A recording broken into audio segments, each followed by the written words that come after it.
Si une société ne défend pas ses enfants, alors elle est amenée à péricliter, elle est amenée à disparaître. Vous pensez bien que les laboratoires qui vendent des embryons se font des oreilles en or. Hein. Sur la PMA, la GPA et toutes ces luttes-là, il faut comprendre que toutes les luttes de résistance moyenne pour essayer de réfréner le processus n'aboutiront à rien. Mettons-nous dans la bataille et c'est le seul moyen de résister. Car celui qui ne résiste pas ne tient pas face au courant qui aujourd'hui emporte tout sur son passage.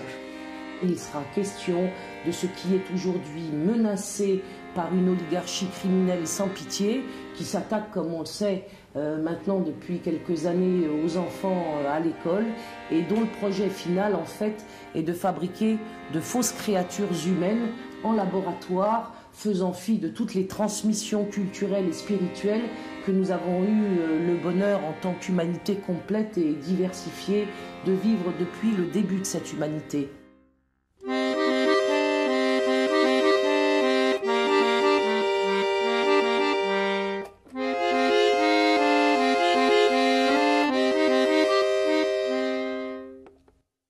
En 2013, une loi abolissait le prestige spirituel du mariage proprement dit.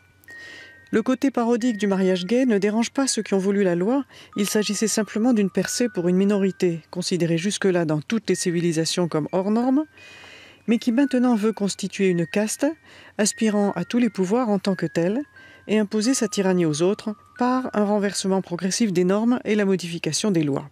Il n'y a pas eu de mouvement populaire, même si on sait qu'il y a des difficultés par rapport au phénomène de l'adoption en France. Donc il y a vraiment eu un battage organisé par le pouvoir politique à ce niveau-là. Est-ce que c'est...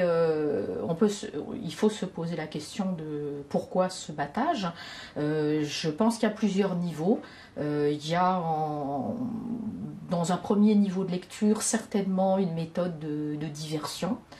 On voit que systématiquement dans la vie politique, publique, sont débattus des sujets qui concernent les gens un petit peu, mais sont surtout des affaires de mœurs ou des affaires people, la vie du président, des affaires de plus en plus au niveau de la braguette, alors que les affaires qui pourraient concerner vraiment les citoyens, les vraies décisions politiques, les lignes de fracture, celles qui décident de leur vie économique, alors que la crise s'aggrave de partout, on cherche de compenser en nous exprimant une sorte de liberté des mœurs. Bon, c'est un phénomène qui a été mis en place depuis mai 68 et on voit aujourd'hui qu'il est poussé à son extrémité par cette revendication du mariage gay qui est une affaire avant tout privée, que la République a toujours réglée en disant voilà, il y a le domaine du privé, ça n'a pas besoin à ce point d'occuper la vie politique. On s'en moque de qui épouse qui, je veux dire, la République, de quelle religion, de quelle croyance. La République avait réglé cette question en disant au bout d'un moment on rejette les appartenances religieuses. La France sortait de guerres sanglantes de religion, il y avait des problèmes de langue à l'époque, c'était des problèmes autrement plus importants au niveau de la constitution d'un ciment national. Aujourd'hui, on voit que toutes les affaires qui sont agitées, les affaires autour des communautés aussi, de mettre en avant une communauté nommément autour de la question de l'islam, d'agiter une islamophobie, c'est-à-dire vraiment une crainte, une terreur, voilà, d'agiter donc aussi une crainte d'homophobie. Enfin, on utilise beaucoup des facteurs aujourd'hui de division dans la société et le battage est fait autour de ça. Ce que l'on veut nous faire avaler comme la prochaine innovation législative dite progressiste, c'est l'ouverture du marché des mères sans droit aux hommes et celui des implantations d'embryons sans père aux femmes. Nous avons encore du mal à percevoir qu'il s'agit tout simplement de favoriser et de légaliser un business en plein essor, celui de l'industrie de la procréation. Ce business est légal dans certains pays. Mais généralement, il se développe parce que, justement, il n'y a pas de loi qui puisse encadrer cette affaire. Pour prendre conscience de l'ampleur mondiale du projet, Il faut d'abord connaître l'accroissement terrifiant de la demande. Un couple sur 7 n'arrive pas à faire un enfant naturellement dans nos pays. Et 16% des couples ont recours à l'assistance médicale, supposant extraction d'ovocytes, insémination artificielle et enfin réimplantation d'embryons. Il y a une omerta sur la plupart des questions que vous avez à me poser. Ça, c'est indiscutable.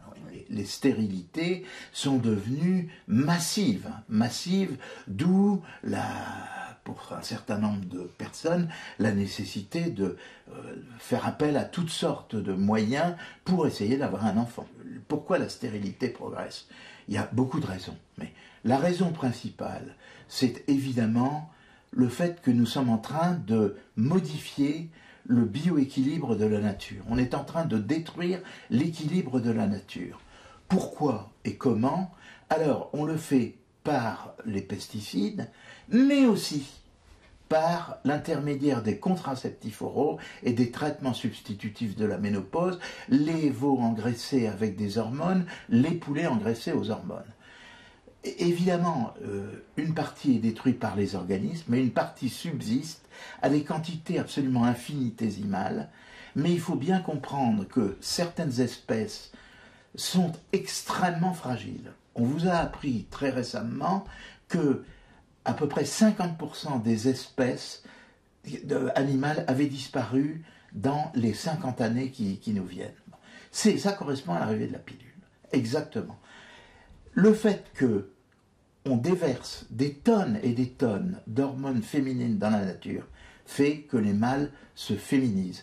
Et des espèces fragiles disparaissent, les tigres deviennent impuissants et ne se reproduisent plus. Et les hommes deviennent stériles. C'est facile à comprendre.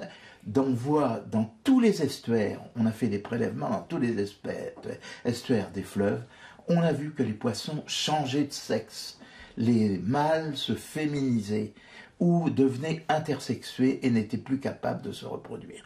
Nous arrivons à une catastrophe écologique à cause de la pilule. Alors, maintenant, vous me dites, pourquoi ? Alors, la stérilité continue d'évoluer parce qu'on continue de faire cela. Et on va continuer pendant des années. Alors, je ne comprends pas les soi-disant écologistes qui racontent qu'ils défendent la nature et qui défendent en même temps la contraception orale qui détruit la nature. Les OGM, on ne sait pas ce que ça va faire. En tout cas, c'est des mutations qui sont en train de se faire. Et même, on n'est même pas au courant. Enfin, je veux dire, on est au courant si on cherche. Autrement, on ne dit pas aux gens qu'il y a des vaccins qui sont fabriqués selon la technique OGM. On ne dit pas aux gens qu'en France, effectivement, on n'a pas le droit de cultiver des OGM, mais on les importe. Donc, tous les gens qui mangent de la viande industrielle, ils sont forcément nourris aux OGM. Les ondes sont un autre problème absolument terrible. Parce que je lisais l'autre fois que, par exemple, c'est un monsieur qui s'appelle Barry Trower, qui est un ancien biologiste et chercheur et qui était dans l'armée américaine et dans les services secrets américains, qui explique qu'une femme enceinte, même si elle n'est pas au courant qu'elle est enceinte, les 100 premiers jours de la gestation du fœtus, c'est le moment où se développent les 400 000 ovules qui vont être le potentiel génétique du futur bébé femelle. Et la Wi-Fi, si elle travaille en Wi-Fi, si la future maman travaille en Wi-Fi, ça irradie totalement les ovules qui sont en train de se former dans le fœtus. Ce qui veut dire que ça change complètement, ça détruit l'ADN déjà de ces ovules, et c'est pour toutes les générations qui vont suivre que le matériel génétique est foutu. Ils sont extrêmement intelligents, extrêmement doués pour nous faire digérer toutes les pilules de la création, mais d'un autre côté, c'est toujours le même plan qu'ils appliquent. Et c'est la même façon. Ils détruisent les mers de la même façon qu'ils détruisent l'agriculture, qu'ils détruisent l'élevage, qu'ils détruisent le ciel en ce moment, le climat, etc. C'est toujours le même schéma. Donc effectivement, je pense que ils ont mis d'abord ils ont mis la main sur les semences et sur la nourriture. Ensuite, ils ont mis la main sur l'agriculture et l'élevage. Ils ont séparé la production de la reproduction. Et ils ont mis la main sur la reproduction donc des plantes, ensuite des animaux. Et je pense que maintenant, le but, c'est effectivement de mettre la main sur la reproduction humaine. L'infertilité, aujourd'hui, représente un marché international en expansion. Sont impliqués dans un premier temps ce que nous allons pouvoir appeler les différents services officiels de cette industrie. Alors ça va recouvrir, en gros, les cliniques de fertilité, les banques de sperme, les programmes de GPA, et puis les fameuses usines à bébés, comme on a vu en Inde. Car l'Inde n'a pas de limite. Pour multiplier ses chances de réussite, le docteur Bakshi propose plusieurs mères porteuses à ses patients. Et chacune d'entre elles peut accueillir jusqu'à 5 embryons. Tout cela pour 20 000 €, soit 5 fois moins cher que ce qui se pratique partout ailleurs dans le monde. Reka porte le bébé d'un couple d'Australiens. Si l'accouchement se passe bien, la jeune femme touchera près de 2 000 €, 3 fois le salaire moyen indien sur une année. L'infertilité représente une machine à générer du profit. Vous avez dans une étude récente, pour les seuls États-Unis, l'information qui nous est donnée, à savoir que le marché de l'infertilité représente annuellement 4 milliards de dollars. 2 milliards de ce total sont consacrés à la seule fécondation in vitro. Vous avez plus de 500 000 bébés annuellement produits aux États-Unis par l'intermédiaire de ce qu'on appelle la technologie de reproduction assistée. La demande dans ce domaine est en croissance continue, ce qui va s'expliquer en grande partie parce que de nombreuses femmes tout à fait fertiles vont choisir de retarder leur maternité de leur propre aveu, essentiellement pour des raisons de carrière. En fait, ils ont commencé à parler du mariage gay. Personnellement, je pense qu'ils en ont rien à foutre du mariage gay. Ils en ont rien à foutre des hétéros. Je vois pas pourquoi ils en auraient quelque chose à foutre des gays. Je pense que c'est simplement une façon d'amener la GPA. La GPA, avec la manipulation génétique, ça permet de fabriquer des êtres humains qui ont le profil dont ils ont besoin. Parce qu'en fait, je pense qu'on embête beaucoup ces gens-là. On veut vivre, on veut avoir de l'argent, on veut avoir des loisirs. Eux, ce qu'ils veulent, c'est en fait les élites d'un côté et les esclaves de l'autre. Comme pour toute nouvelle activité capitaliste cherchant à s'implanter sur un territoire, le baby business doit d'abord détruire, piétiner, éradiquer ce qui existait, dans le cas particulier, les traditions spirituelles et familiales qui ont jusqu'à présent encadré la venue au monde des enfants.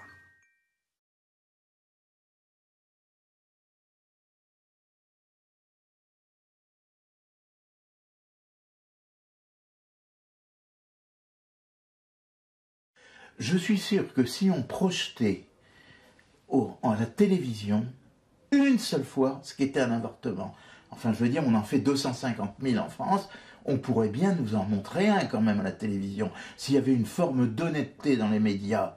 Mais non, mais tous ces gens-là sont couverts par les politiques qui eux-mêmes sont couverts par les laboratoires ou sont aidés par les laboratoires financièrement d'une manière ou d'une autre, ou plus exactement achetés ou subvertis. Bon, alors c'est facile à comprendre. Alors la question que vous me posez sur les conséquences de l'avortement, elles sont effroyables. Enfin, je veux dire, sur la psychologie, tous les études qui sont faites voient une relation directe entre les avortements et le taux de suicide des femmes. C'est connu, c'est archi connu, mais on ne va pas vous en parler. Il y a des méta-études, c'est-à-dire des études qui rassemblent des quantités d'études elles-mêmes qui vont toutes dans le même sens. Alors quant à le suicide ou les dépressions nerveuses, on nous le cache délibérément. Un avortement peut marquer une femme durant toute sa vie. Le montant des bénéfices générés par les ventes annuelles de contraceptifs aux États-Unis tourne autour des 100 millions de dollars. Bientôt, les hommes seront de plus en plus stériles, les femmes auront de plus en plus de mal à tomber enceintes. Et d'un autre côté, il y a eux qui disent « mais nous, on a des utérus artificiels, on a les graines, on a les ovules, on a la manipulation des gènes, on va pouvoir fabriquer des bébés. Ça va donner quoi ça ?» C'est-à-dire que dans 40 ou 50 ans, si nos enfants, nos petits-enfants veulent un enfant, il faudra qu'ils aillent le commander à l'État et ils auront le choix sur catalogue entre celui-là qui est un très bon ouvrier ou celui-là qui est un bon... Enfin, je veux dire, c'est l'humanité entière qu'ils ont foutu en l'air.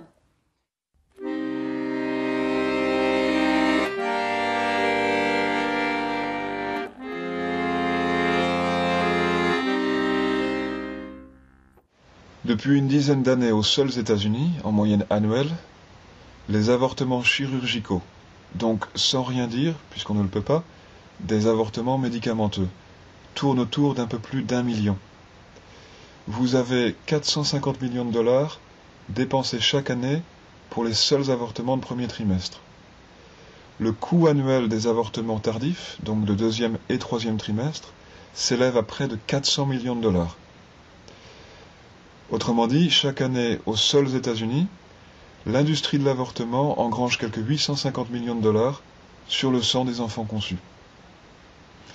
Si vous ajoutez à cela les subventions et contrats gouvernementaux alloués aux fournisseurs de l'avortement, le montant annuel de l'industrie américaine de l'avortement dépasse allègrement le milliard. Nous pouvons donc conclure qu'effectivement l'avortement en tant que tel représente une activité colossalement lucrative. La commercialisation des organes de bébés avortés. Alors on peut, entre autres exemples, prendre celui de l'industrie de la maladie virale.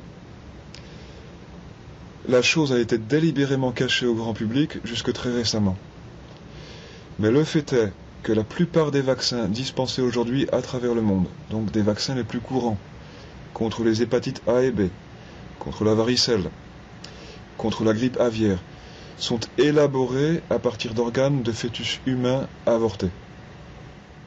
La cabale pharmaceutique mondialiste soutient que les cellules animales ne sont pas aussi fiables, que les cellules humaines diploïdes seraient les seules à faire l'affaire. Alors une contradiction patente devrait ici nous alerter. En effet, d'où proviennent ces cellules ? Réponse élémentaire, nécessairement d'êtres humains. Donc d'un côté, l'avortement ne peut se justifier comme procédure moralement neutre qu'à condition de démontrer qu'il ne consiste pas en l'élimination d'êtres humains innocents conçus. Donc que les fœtus ne sont pas humains. De l'autre côté, la création de vaccins à partir de lignées cellulaires humaines présuppose la dérivation de celles-ci à partir d'organes sources humains, en l'occurrence d'organes fœtaux humains. Nous avons donc ici un problème élémentaire d'application du principe logique du tiers exclu. Si les fœtus ne sont pas des êtres humains, nous pouvons alors en conclure que l'avortement est une activité moralement neutre. Mais si les fœtus ne sont pas des êtres humains, comment alors justifier leur utilisation comme source de cellules dites humaines à l'intérieur du processus d'élaboration de vaccins? C'est ou l'un ou l'autre. Normalement, actuellement, la GPA est interdite. Or, on a cité tout récemment le cas d'un courtier, voilà, qui faisait de la propagande pour la grossesse pour autrui, GPA, en toute innocence et en toute illégalité. Y a-t-il des laboratoires clandestins, illégaux, spécialisés en PRA? Bien sûr, alors ça, c'est l'Extrême-Orient qui nous amène ça. Essentiellement, effectivement, il y a des pays comme la Thaïlande, beaucoup les Indes par exemple, qui font ça de manière plus ou moins clandestine. Oui, oui.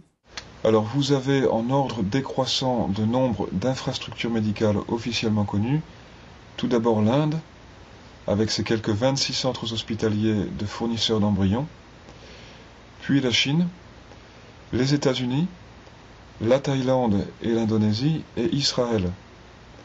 Et pour l'Europe, vous avez l'Espagne, le Royaume-Uni et la France, avec comme principale institution en la matière l'hôpital franco-américain de Paris. Donc voilà en gros pour les principaux fournisseurs et exportateurs de fœtus à travers le monde. La première chose qu'il faut effectivement bien comprendre, c'est que les machinations anti-population se fomentent et se préparent d'abord dans les plus hautes sphères des gouvernements et des organisations humanitaires. Il nous faut également bien avoir à l'esprit que la barbarie malthusienne, entre guillemets, humanitaire, est en grande partie financée par l'argent des impôts et par les grands donateurs richissimes aux États-Unis et en Europe. Donc, grâce au programme d'aide étrangère et à la Banque mondiale, les contribuables américains et européens financent, à leur insu ou pas, de très violentes campagnes de stérilisation forcée à travers le monde.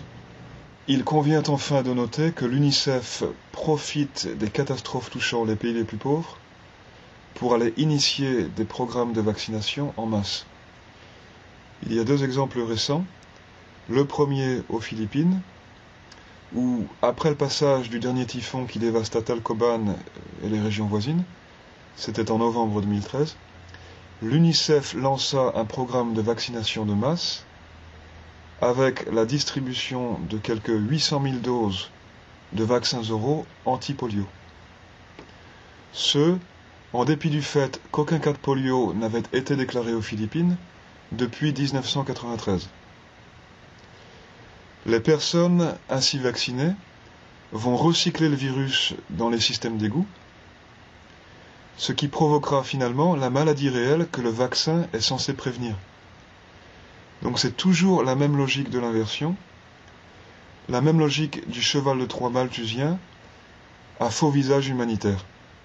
Même chose également en 2013 avec les 2 millions de doses de vaccins anti-polio achetés par l'UNICEF pour imposer aux réfugiés syriens en Jordanie une opération vaccination de masse similaire à celle des Philippines. On n'avait pas vu de cas de polio en Syrie depuis 1999. Après la vaccination de masse, les cas de polio commencèrent à réapparaître parmi les réfugiés syriens qui retournèrent au pays l'année dernière. Les scientifiques, si vous voulez, ne réfléchissent pas. Ils font ce qu'on leur dit. Donc il y a la loi. Il y a la loi. Je me souviens d'un débat qui avait eu lieu entre Farida Belgoul et puis un député socialiste ou une femme députée socialiste. Et à un moment, elle a dit la culture, je ne sais pas ce que c'est. La culture, je ne sais pas ce que c'est. Je ne connais que la loi. Voilà. Donc à partir du moment où on est dans la loi, dans le cadre de la loi, bien, on fait. Bon. Mais c'est le refus de l'échec qui fait que, ah ben oui, en France, on a le droit de faire 3 fécondations in vitro, si ça ne marche pas, on doit s'arrêter. On continue. Ou une femme qui a 43 ans, 44 ans, qui ne peut plus procréer. Ah, elle est déjà venue, elle est venue il y a 5 ans. Ah oui, on a son dossier. Ah ben oui, on va quand même essayer. L'indice mondial de fécondité a diminué de moitié en 40 ans, périclitant de 6 enfants par femme au milieu des années 70 à 2,9 aujourd'hui. La natalité est donc en chute libre à travers le monde. Alors, n'en déplaise aux sonneurs d'alarme malthusiens, prétextant la lutte contre la dégradation de l'environnement et celle contre l'épuisement des ressources naturelles. À part quelques exceptions, la plupart des pays, tant industrialisés que sous-développés, affichent un taux de fécondité inférieur au seuil de renouvellement. On le voit donc bien, le projet d'un côté de l'eugénisme anti-population et celui de l'autre de la procréation artificielle coexistent et se renforcent l'un l'autre. Le malthusianisme mondialiste est également le promoteur forcené du commerce de la reproduction artificielle, selon la logique même du capitalisme dialectique qui l'anime. Consumérisme illimité d'un côté, contraception de l'autre. Le tout dans une course effroyable de désacralisation complète de la vie humaine.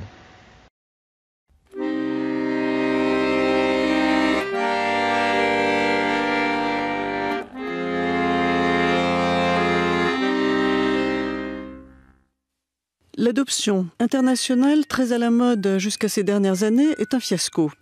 Les enfants sont bien souvent volés à leurs parents, comme au Pérou, à Madagascar, ou bien ils souffrent de toutes sortes de maladies. Il y a des pays gangrenés par la traite, tels le Vietnam, le Cambodge, la Chine, le Népal, Haïti, l'Éthiopie.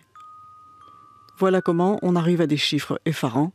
Par exemple, au Guatemala, l'exportation d'enfants rapporte autant que celle des bananes, principale richesse du pays. Depuis son entrée dans l'OTAN, la Roumanie autorise à nouveau l'exportation des bébés. Mais de nouveaux gouvernements ont retrouvé la fierté de vouloir garder leurs futurs citoyens chez eux, telle la Russie ou l'Inde, où 75% des enfants adoptables sont désormais adoptés dans le pays. En Afrique, on voit le pays qui a commencé à faire ce travail, c'est l'Afrique du Sud. L'Afrique du Sud a été un laboratoire où tout était permis. L'Afrique, donc, c'est une zone de non-droit, une zone où on va puiser des richesses, des minerais, des zones où on fait de l'expérimentation. Et là, on doit revenir encore pour nous faire avaler cette histoire de la traite de l'être humain. Ça, c'est la chose la plus grave. On revient encore 450 ans en arrière. En France, l'affaire de l'Arche de Zoé, concernant des enfants volés dans une région frontalière du Darfour en guerre et censés être adoptés en France, a révélé ce qui se passe sur tous les terrains en conflit. Adoption, usine à bébés avec mère porteuse, ou fabrication pure et simple d'embryons ou d'enfants destinés aux usages les plus ignobles, ce sont les mêmes réseaux, soutenus par les mêmes idéologues. Il s'agit de développer, grâce à la technologie de pointe occidentale et israélienne d'abord, la prostitution et le viol de femmes misérables pour donner lieu au trafic d'enfants également méprisés. L'histoire qu'on a vue au Tchad, l'Arche de Zoé, ça montre quoi? C'est vraiment un laboratoire à ciel ouvert où on peut aller chercher sa marchandise sans craindre quoi que ce soit, parce qu'il y a la connivence, il y a la complicité des autorités qui en leur donnant une somme, et ils ferment les yeux, comme j'avais expliqué, le service de renseignement de la RDC, le service, la DGM, donc la Direction Générale de l'Immigration, qui travaille pour permettre à ces Libanais qui viennent en RDC, en Côte d'Ivoire, sortir des femmes et créer, vous savez, la pornographie dans sa grande bestialité fabriquée par des Libanais.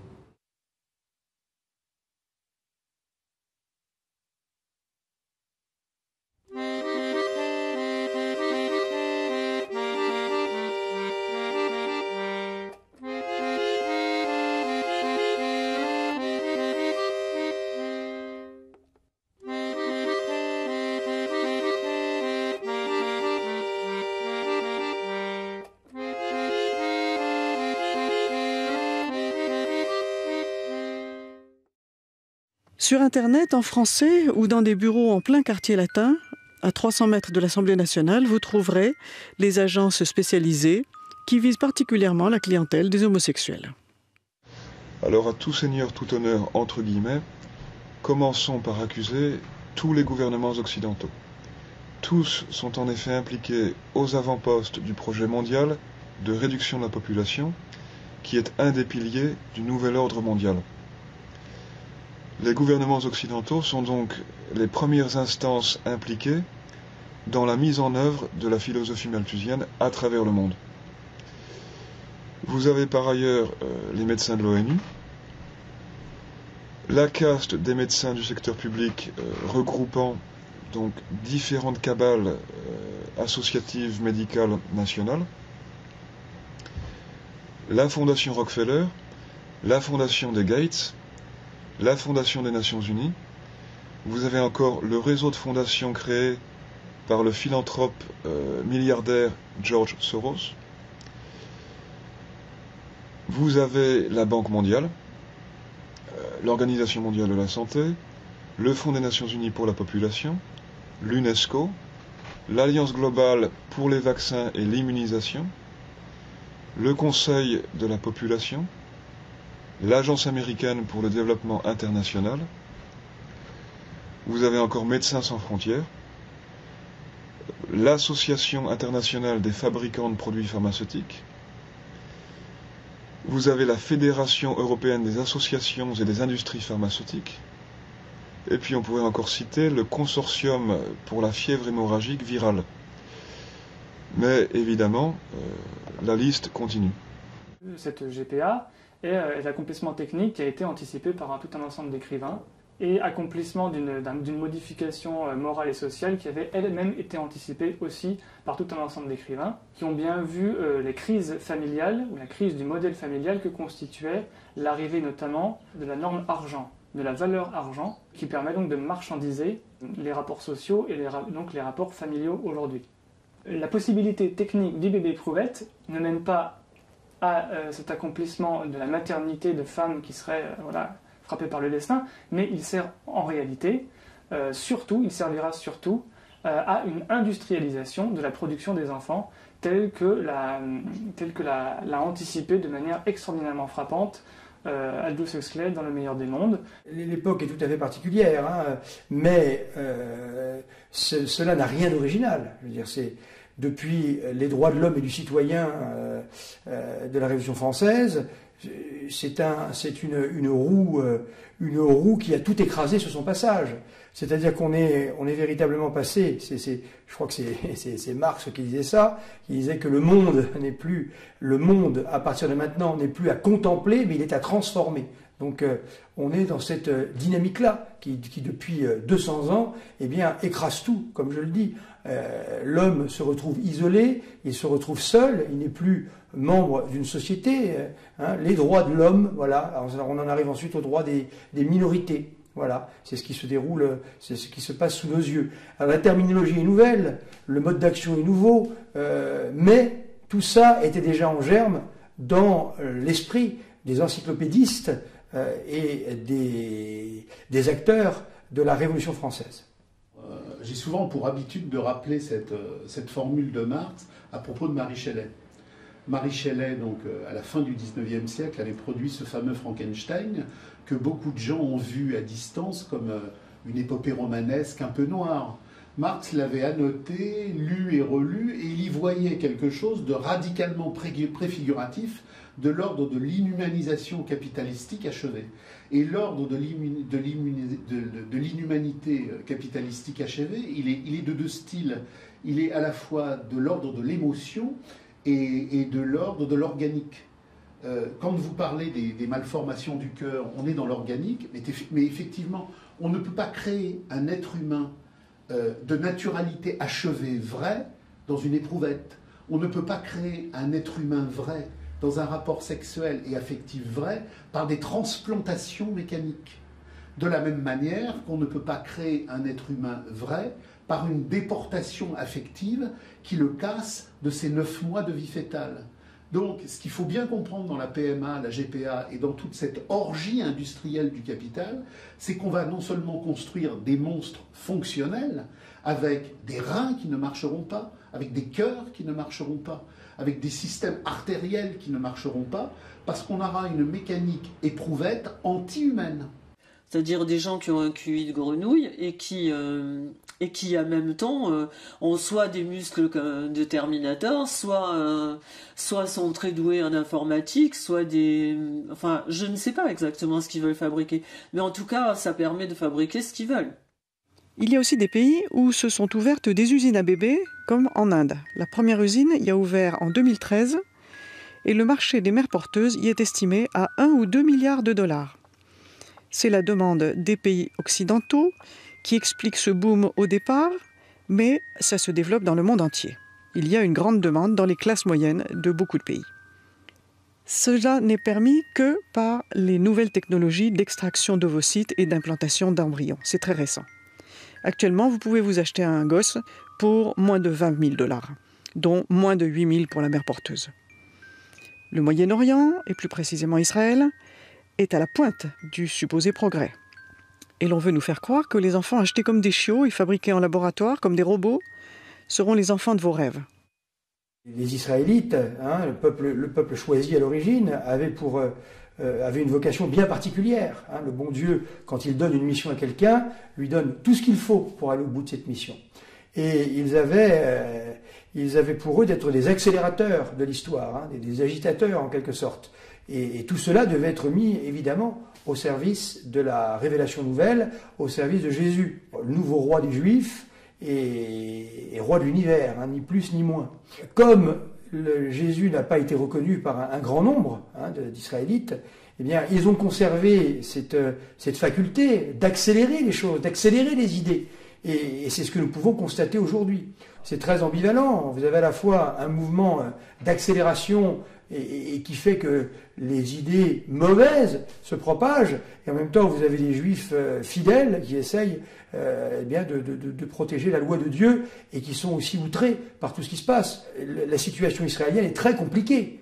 Véritablement, il n'y a pas d'unité. On ne peut pas dire ça. Il y a d'un côté des juifs très religieux, il y a de l'autre côté un mouvement qui est issu du sionisme originel et qui est un mouvement athée. Je suis toujours très frappé quand on rencontre des juifs aujourd'hui qui ont participé à la création d'Israël, ce sont des juifs athées. Comme disait avec humour Woody Allen, Dieu n'existe pas, nous sommes son peuple élu. Il y a assurément un énorme trafic d'enfants à travers l'Afrique.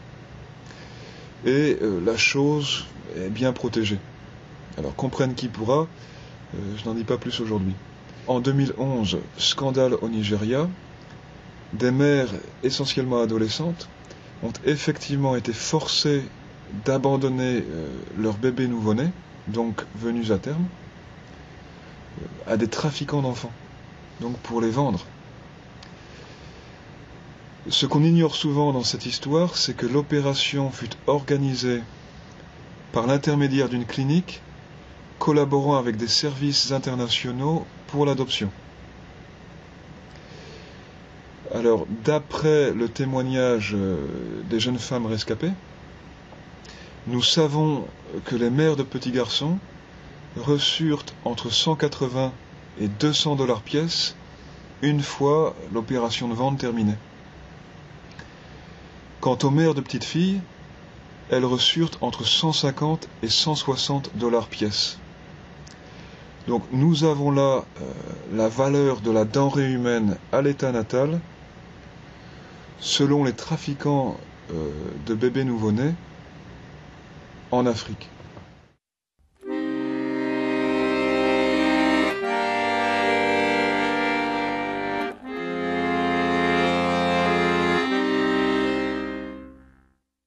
Que deviennent ces enfants de la haute technologie? Ces produits des rêves de savants irresponsables. Déjà, il semble bien que les capacités intellectuelles des soi-disant enfants parfaits soient plutôt décevantes, ce qui était prévisible, étant donné le poids ahurissant des contradictions identitaires qu'ils ont apportées depuis leur naissance. Il y a effectivement un intérêt commercial, mais aussi donc un intérêt un peu plus politique, qui consiste à handicaper les groupes sociaux en fabriquant des handicapés mentaux, tout simplement. Par exemple, pour des gens qui se sont beaucoup intéressés à la science-fiction, il y a quand même des auteurs comme Isaac Asimov, beaucoup mis sur écran, mais là, au niveau de la production cinématographique, pour les gens qui s'intéressent à la science-fiction, aux utopies mauvaises, c'est-à-dire aux dystopies, les anticipations, etc., là, on a tout un ensemble de films qui vraiment permettent d'éveiller la conscience sur ce genre de choses.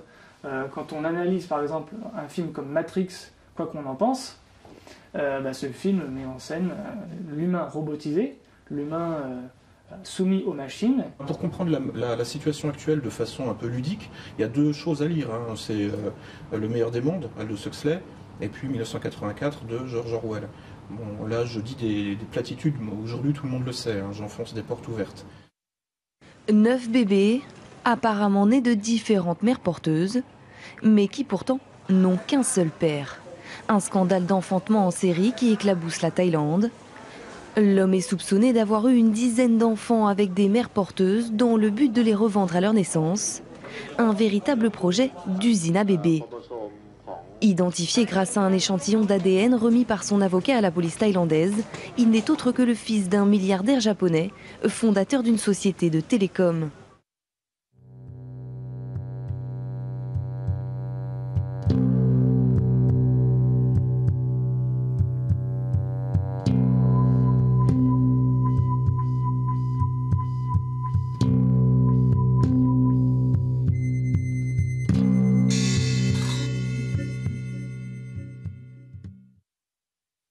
C'est la négation de la différence entre l'homme et l'animal, en quelque sorte.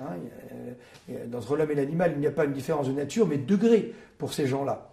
Donc, ça a été d'ailleurs une question qui a été débattue. Les Israélites eux-mêmes la débattent et même la commentent. Cette question de est-ce que ceux qui ne sont pas juifs sont-ils des hommes ou entre les hommes et les animaux? Voilà, des questions qui sont débattues. Mais peut-être moins connues que cela, c'était déjà l'idée des révolutionnaires. L'homme de Voltaire est un homme qui est en fait de la chair à canon. Il est là pour servir une élite, c'est ça ce que voulaient les encyclopédistes. Donc cet homme-là n'a pas vraiment la nature profonde de l'homme. C'est quelque chose de terriblement élitiste que ce mouvement issu des Lumières. Donc bien sûr que la tentation qui est derrière, c'est de considérer l'homme comme un animal comme un autre. Toute l'histoire, depuis la Révolution française et les Lumières, en est une démonstration. Je vous rappelle la célèbre phrase de Napoléon qui disait concernant la conscription, j'ai autant de chair à canon, autant de matière conscriptible, disait-il. Donc ça voulait dire véritablement que l'homme n'est plus qu'une masse au même titre que des bovins ou que des animaux.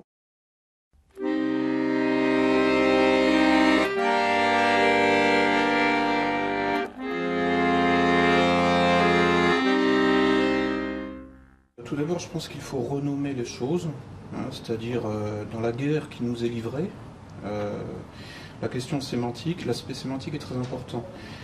Moi, je pense que plutôt que de parler de GPA, il faut parler de prostitution utérine et utiliser ce terme à chaque fois pour sortir du côté un peu lénifiant et faussement altruiste, puisque GPA, c'est l'acronyme de gestation pour autrui. Donc on a l'impression que c'est généreux, que c'est gestation, voilà, on va faire pousser quelque chose et ensuite on va le donner en cadeau. Enfin bon, il y a tout un univers de connotations qu'il faut absolument écarter pour nommer les choses telles qu'elles sont. C'est du commerce.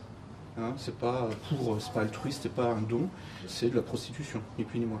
C'est-à-dire qu'au-delà de la prostitution, déjà connue, qui est celle du vagin, là on va encore plus loin, on va louer l'utérus, comme le propose Pierre Berger, qui va très loin dans l'exploitation capitaliste du corps des femmes, puisqu'il reprend même une phraséologie un peu marxiste. On va mettre en location le ventre des femmes, comme les ouvriers louent leur force de travail, louent leurs bras. Donc on voit bien qu'on est dans une perspective qui est strictement commerciale, qu'on appelle aussi en fait la marchandisation du vivant, et qui passe par son artificialisation, puisque la nature est gratuite. Si l'on veut que tout soit tarifé, que tout soit payant, il faut détruire la nature. On n'a pas le choix. Pour justement en fait la reconstruire sur de nouvelles bases, depuis donc des bases mercantiles, où tout sera tarifé, y compris l'air que l'on respire, y compris l'eau que l'on boit, etc., etc. Expliquez-moi pourquoi tout d'un coup ils seraient vraiment complètement, affectés par le problème des gays qui peuvent pas procréer, etc. Je vois pas pourquoi ils en auraient quelque chose à foutre. Sérieusement. C'est juste que ça permet de faire passer la pilule. Donc on a mis en nous des tas de réflexes conditionnés, et ces réflexes, il faut les chercher pour justement ne pas être esclave de ce système. Et je crois que la formule de la FAPEC est très intéressante, vaincre ou mourir, aller jusque-là, aller jusqu'au don complet de soi-même, c'est quelque chose de très important. Donc il faut, pour ne pas rentrer dans cet esclavage terrible, il n'y a pas de fusil, il n'y a pas de soldats, il n'y a pas de barbelés, il n'y a rien de tout ça. Le drame, c'est que tout ça est en nous. On fait passer ça par l'éducation, on fait passer ça par les mœurs, on fait passer ça par des gens qui ont quelque influence sur nous, et le résultat, évidemment, est calamiteux. Alors il faut véritablement agir sur soi-même pour ne pas tomber dans cette éducation qu'on veut nous imposer, agir auprès de la jeunesse, pour lui apprendre à penser par elle-même, lui montrer combien il est important d'être libre. Dieu nous a créés libres, et aujourd'hui nous sommes vraiment à une époque où cette liberté, on n'en veut pas. On veut des esclaves, on veut des gens qui ont des maîtres. Alors les maîtres sont soigneusement cachés. On croit les voir, mais en fin de compte, ils sont bien dissimulés, ces maîtres. Mais ils nous surveillent avec de la télésurveillance, ils nous regardent, ils sont toujours là près de nous. C'est la situation actuelle qui est effectivement, comme vous le faites très bien remarquer, est bien pire et tout à fait nouvelle par rapport aux situations de l'esclavage antique.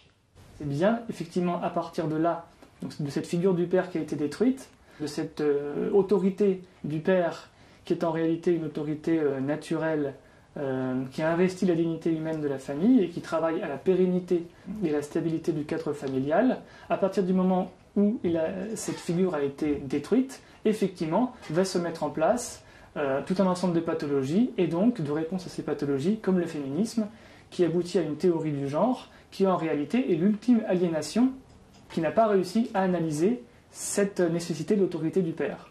C'est un combat eschatologique qui est en train de se dérouler. C'est une théorie toute personnelle, mais je pense véritablement qu'à l'heure actuelle, Satan lui-même veut défier le bon Dieu. Et le défier comment? En organisant une création à lui, une nouvelle création. Voilà, c'est vraiment son angle d'attaque. C'est un crachat au visage de Dieu que Satan veut faire ici avec la complicité des hommes. Donc évidemment les religions sont attaquées, mais ça va bien plus loin que ça. Maintenant, il y a aussi quelque chose qu'il ne faut pas oublier, c'est qu'il faut faire carrière dans l'institution. Le pouvoir, aujourd'hui, il est là, dans nos sociétés très policées. Il est dans l'administration, dans la bureaucratie, dans la technocratie. Il faut donc aussi avoir une projection de long terme. Il faut aussi reprendre le pouvoir au cœur de l'institution. C'est d'ailleurs ce qui terrorise le pouvoir actuel en France dans l'initiative de Farida Belgoul, puisque elle ne se contente pas de faire des manifestations ou d'y participer, ce qui est en soi très utile. La Manif pour tous a porté des fruits, aussi en termes de guerre culturelle. On a vu qu'on était nombreux contre la marchandisation du vivant, ce qui était d'ailleurs le slogan de la dernière Manif pour tous. Maintenant, ensuite, c'est vrai qu'il faut aussi reprendre le pouvoir au cœur de l'institution, et les initiatives de Farida Belgoul, à ce titre, sont extrêmement pertinentes. On mesure une chose à ses effets, l'arbre à ses fruits. Je veux dire, les brimades dont elle est l'objet prouvent le danger qu'elle représente, et que représente le fait de s'inscrire dans un champ, effectivement, institutionnel. Mais il faut aussi faire ce qu'on appelle aussi de l'entrisme en quelque sorte, c'est-à-dire faire carrière au cœur du système, même s'il est complètement vérolé, pourri, pour en reprendre le contrôle aussi de l'intérieur. La nouvelle création est une création à l'image de Satan. Souvenons-nous que la création originelle, c'est une création où il y a l'homme et la femme, bien distinctes. Là, nous avons affaire, Dieu, en créant les anges, ne les a pas créés sexués. Il n'y a pas d'homme ni femme chez les anges. Chaque ange est une race à part entière. Donc la création de Satan doit être une création tout à fait nouvelle, où il n'y a ni homme ni femme, justement. C'est ce que nous voyons sous nos yeux. Donc quel est votre moteur ? La vérité, tout simplement. La vérité et puis l'autonomie intellectuelle. George Orwell, je crois, a dit « La liberté, c'est la liberté de dire que 2 + 2 = 4 ». En fait, la liberté, c'est la liberté de dire la vérité. On se rend compte que tous les systèmes de domination intellectuelle, tous les systèmes d'écrasement des peuples commencent par un mensonge inaugural. 2 + 2 = 5. Donc, ce qui me motive, c'est je ne supporte pas. Enfin, c'est un pathos aussi. Je ne suis pas un pur esprit platonicien. Je ne supporte pas qu'on rentre dans ma tête sans mon accord. Et à ce titre, je peux parfaitement me rejoindre des croyants qui ressentent exactement la même chose. Farida, elle a mis les pieds dans le plat, et heureusement, parce qu'on était en train de se faire empapaouter. Comme d'habitude, rouler dans la farine et puis Et puis voilà, mais c'est le problème, c'est qu'il faut quelqu'un comme Farida dans tous les domaines qui soit un sniper. Parce que sinon, on se fait rouler dans la farine et puis voilà, c'est jamais dit ce qui est en train de se passer. Le principe général, c'est l'abus de confiance. Voilà. On appelle ça aussi démagogie, hein, c'est le vieux terme. Séduction, mais bon, là, en l'occurrence, c'est même c'est la séduction pour détruire. Hein, c'est pas de la séduction bien intentionnée qui existe aussi. C'est pour ça, bon, moi, je vais sur ce genre de méthodologie, enfin d'approche, hein, qui peut paraître un peu sèche, un petit peu rationaliste. Mais l'avantage, c'est ça, c'est qu'avec un ou deux termes, on résume, c'est le principe de la philosophie aussi, hein. C'est avec un concept, vous pouvez décrire le cœur de plusieurs, d'une quantité de dizaines de situations, avec un ou deux mots, enfin avec un kit, c'est une sorte de kit mental, quoi. Je pense qu'il y a là aussi il y a des constantes, hein. C'est-à-dire qu'en fait quand on est utopiste, parce que c'est là le vrai problème, hein, de nos ingénieurs sociaux, c'est qu'ils sont utopistes. Ils veulent une société rationnelle. On lit Thomas More, Utopia, etc. Bon, et puis toutes plus exactement, en fait, le vrai terme c'est dystopie, le terme littéraire. Mais en général, au nom d'une utopie, hein, et donc de lendemain qui chante, en réalité, on réalise quelque chose qui est plutôt dystopique, hein, qui est plutôt destructeur et pas viable de toute façon. Donc autodestructeur aussi. Enfin, le seul conseil que j'ai à donner, c'est arrêter de croire ce qu'on vous dit, allez regarder par vous-même. Enfin, je veux dire, encore, on peut encore, là, c'est pas sûr que ça va continuer, puisque les lois qui sont en train de se préparer, puis il y a un décret qui est passé le 23 décembre, pendant qu'on demandait aux gens 10 jours après de manifester pour la liberté d'expression. Il y a quand même un décret qui est passé le 23 ou le 24 décembre, pour que justement tous les opérateurs et les fournisseurs d'internet, etc., donnent au gouvernement les renseignements dont il pourrait avoir besoin sur tout ce qu'on publie, sur les réseaux sociaux, sur nos appels téléphoniques, etc. Donc ça risque de se restreindre. Mais pour l'instant, on a une grande chance par rapport à il y a 50 ans, c'est qu'on trouve beaucoup de choses encore sur Internet. Même si on voit qu'il y a beaucoup de choses qui s'effacent aussi, hein. C'est pas bien que les gens croient ce qu'on dit, parce que quand on croit, aujourd'hui on va me croire moi, demain on va te croire toi, et après-demain on croira quelqu'un d'autre. C'est pas la solution. Il faut que les gens s'informent et se disent bien que ce qu'on lit dans les journaux, c'est de l'intox, c'est pas ce qu'on entend à la télé, c'est de l'intox, c'est pour nous amener à faire ce qu'ils ont besoin que l'on fasse à un moment donné, mais c'est certainement pas la vérité. La vérité, il faut aller la chercher tout seul, là. Je donne un exemple. Le président Barack Obama vient en Afrique. Il fait un voyage à la fois l'Afrique de l'Est et l'Afrique de l'Ouest, commençant son voyage au Sénégal pour saluer d'abord la démocratie du Sénégal, etc.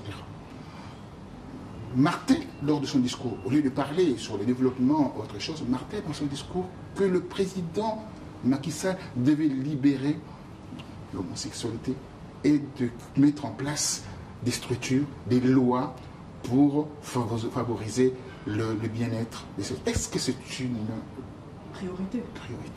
Tout s'explique. Est-ce que c'est une priorité? La réponse a été cinglante, lapidaire, en disant que nous devions aller tout doucement par rapport à nos traditions. Il y a des us et coutumes et traditions. Il y a la religion musulmane à 80% qui prédomine le pays, nos institutions. Donc par définition, nous ne sommes pas encore prêts à faire passer cet élément qui va créer encore des tensions dans la société. Prenez notre temps. Mais la pression est là. Ces femmes sont en effet transformées en vulgaires objets de location, purement et simplement. On pourrait donc dire qu'en cela, elles sont réduites à moins que des animaux d'élevage. Ainsi déshumanisées, elles deviennent, avec leurs enfants, exploitées et commercialisées comme de la vulgaire denrée, les esclaves du marché ultralibéral absolutisés. Car il s'agit effectivement d'une mise en esclavage des gens progressive. Ce qu'il faut bien voir, c'est que le développement du marché de la stérilisation ne rentre pas d'abord dans une perspective de nouvel ordre économique. Plus essentiellement, la cause finale, donc le pourquoi ultime du marché de la stérilisation, c'est de créer les conditions idéologiques optimales à l'acceptation, à la normalisation mondiale de la procréation artificielle. Il s'agit donc à la fois de nouvel ordre économique faussement philanthropique et de nouvel ordre reproductif mondial.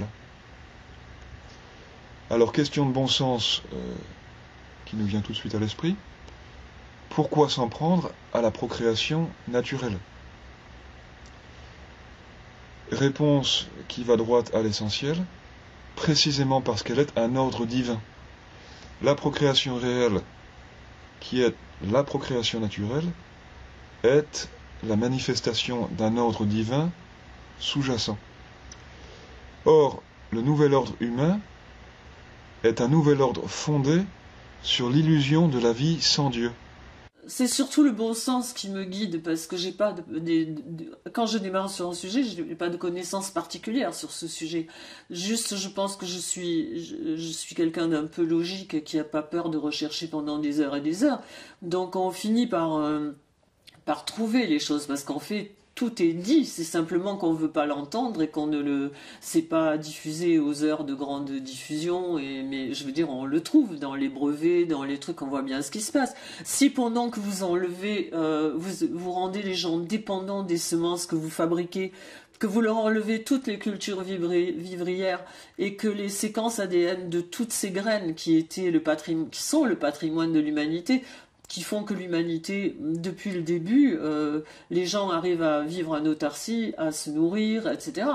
Si vous leur enlevez tout ce patrimoine et que d'un autre côté vous faites un coffre-fort en Alaska dans lequel vous mettez toutes les séquences ADN de ces graines que vous supprimez aux gens dans leur pays, c'est bien que vous avez une idée derrière la tête. C'est quand même pas un truc anodin d'aller voler les séquences ADN, enfin d'aller voler les plantes de tout le monde et de les mettre dans un coffre-fort dont vous seul avez la clé. Bien sûr qu'il faut informer le plus possible, il faut diffuser, mais avec humilité et sans prétention narcissique à croire que c'est ça qui est décisif. Notre travail de taupe, la vieille taupe dont parlait Marx, faire passer de l'information en profondeur sur le réel, elle est décisive, mais elle n'est pas décisive au sens où elle est le déclic, ce qui sera le déclic. C'est la grande crise terminale qui va justement reprendre tout ce que nous aurons préalablement diffusé, et en lui donnant un aspect boule de neige universel qui renversera le tout. Je pense que c'est un problème qui touche plus particulièrement l'Occident. Et je crois que quand même dans d'autres parties du monde, il y a à ce niveau-là une plus grande conscience ou peut-être des liens qui sont restés plus forts entre les êtres humains. La première des choses est de reprendre confiance et de refuser ce qu'ils nous proposent. Alors, rien n'est jamais irrémédiable en ce monde, heureusement. Alors nous, en plus, qui sommes croyants, qui sommes chrétiens ou d'autres confessions, eh bien, nous savons très bien que tout peut toujours être freiné, bien sûr. L'exemple biblique est typique. Combien de fois Dieu a émis des malédictions sur telle ou telle ville, pensons par exemple à Jonas, Jonas qui devait prévenir que Ninive devait se convertir et que sous 3 jours, Ninive serait détruite. Eh bien, c'est le contraire qui s'est passé. Jonas est venu, Jonas a prêché à travers la ville, et tout le monde s'est converti, et la ville a été épargnée. Donc rien n'est jamais inéluctable. Tout est entre les mains du bon Dieu.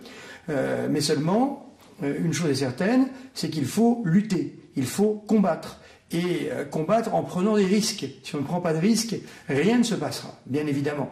Et le grand danger actuel, c'est celui-ci, c'est que les gens pensent qu'il suffit bien de faire une manifestation, voilà, on a pris un billet de train assez cher, on a été à Paris, on y a passé la journée, on rentre le soir chez soi et ça y est, tout est terminé. Non, la bataille sera ça sera plutôt la guerre sera longue, ce seront des séries de batailles qui peuvent être gagnées au pied à pied. Et là, oui, tout est possible. Donc il ne faut absolument pas se décourager, mais se lancer dans la bataille avec zèle et courage.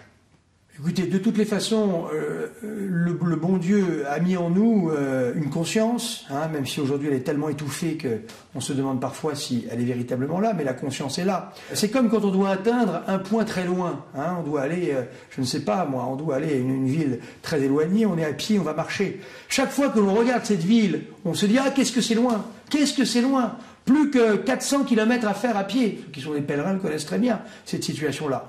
Eh bien, c'est pas ça qu'il faut regarder. Il faut regarder les étapes intermédiaires. Chaque fois qu'on fait comprendre à quelqu'un que le rôle du père de famille, qui n'est pas un rôle d'autoritarisme, mais qui est au contraire le rôle de l'amour par excellence, hein, en régime chrétien, c'est celui qui se sacrifie pour sa famille, le père de famille.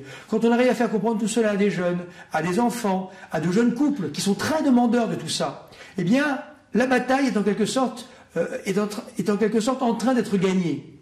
Si l'on part en se disant qu'il faut aboutir à cette finalité-là et que l'on ne regarde que ça, on est découragé effectivement. Donc il faut regarder les étapes intermédiaires, se dire que ces étapes intermédiaires, on peut les atteindre, et se dire aussi cette chose extrêmement importante. Dieu n'exige pas de nous la victoire. Ce que Dieu veut, c'est que nous nous battions. Voilà. Mettons-nous dans la bataille, et c'est le seul moyen de résister. Car celui qui ne résiste pas ne tient pas face au courant qui aujourd'hui emporte tout sur son passage.